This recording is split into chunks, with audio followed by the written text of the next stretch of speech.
எசேக்கியேல் அதிகாரம் 3. பின்பு அவர் என்னை நோக்கி, மனுபுத்திரனே, நீ காண்கிறதை புசி. இந்த சுருளை நீ புசித்து இஸ்ரவேல் சந்ததியாரிடத்தில் போய் அவர்களோடே பேசு என்றார். அப்படியே என் வாயை திறந்தேன். அப்பொழுது அவர் அந்த சுருளை எனக்கு புசிக்க கொடுத்து, மனுபுத்திரனே, நான் உனக்கு கொடுக்கிற இந்த சுருளை நீ உன் வயிற்றிலே உட்கொண்டு அதனால் உன் குடல்களை நிரப்புவாயாக என்றார். அப்பொழுது நான் அதை புசித்தேன். அது என் வாய்க்கு தேனை போல் தித்திப்பாயிருந்தது. பின்பு அவர் என்னை நோக்கி, மனுபுத்திரனே, நீ போய் இஸ்ரவேல் சந்ததியாரிடத்தில் சேர்ந்து என் வார்த்தைகளை கொண்டு அவர்களோடே பேசு.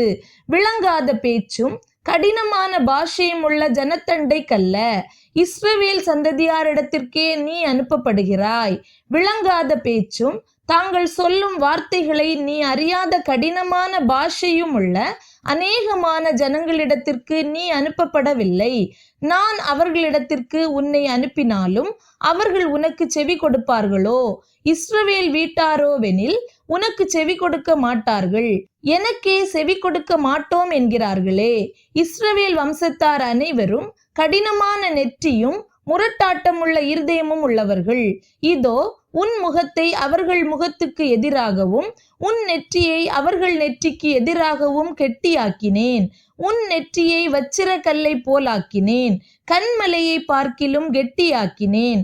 அவர்கள் கலகமுள்ள வீட்டார் என்று நீ அவர்களுக்கு பயப்படாமலும் அவர்கள் முகங்களுக்கு கலங்காமலும் இரு என்றார்.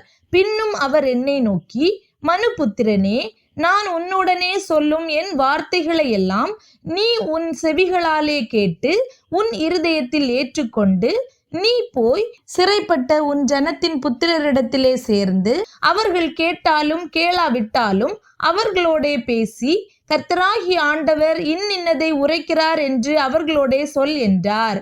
அப்பொழுது ஆவி என்னை உயர எடுத்துக்கொண்டது.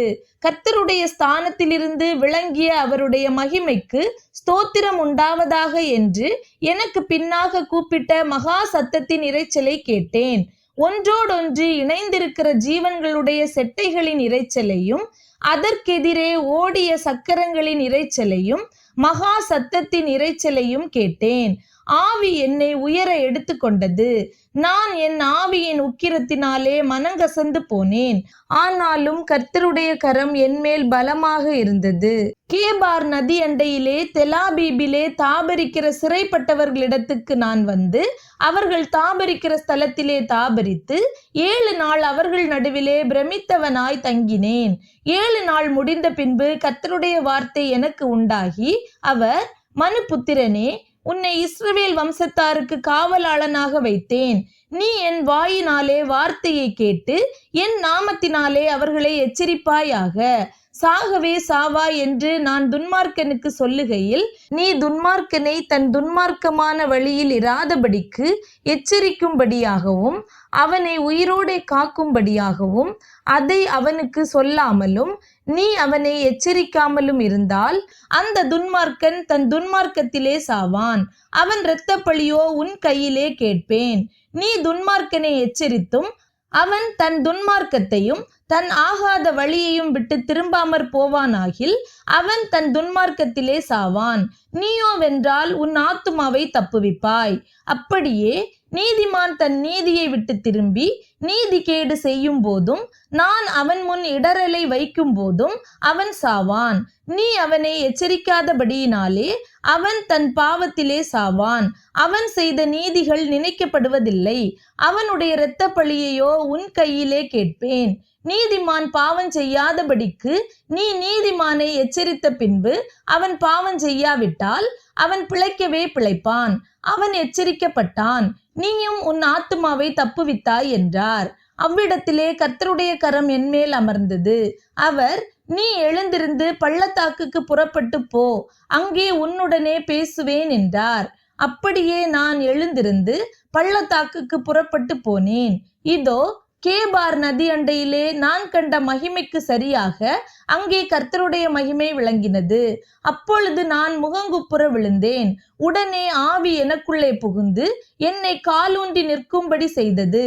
அப்பொழுது அவர் என்னுடனே பேசி, நீ போய் உன் வீட்டுக்குள்ளே உன்னை அடைத்து கொண்டிரு.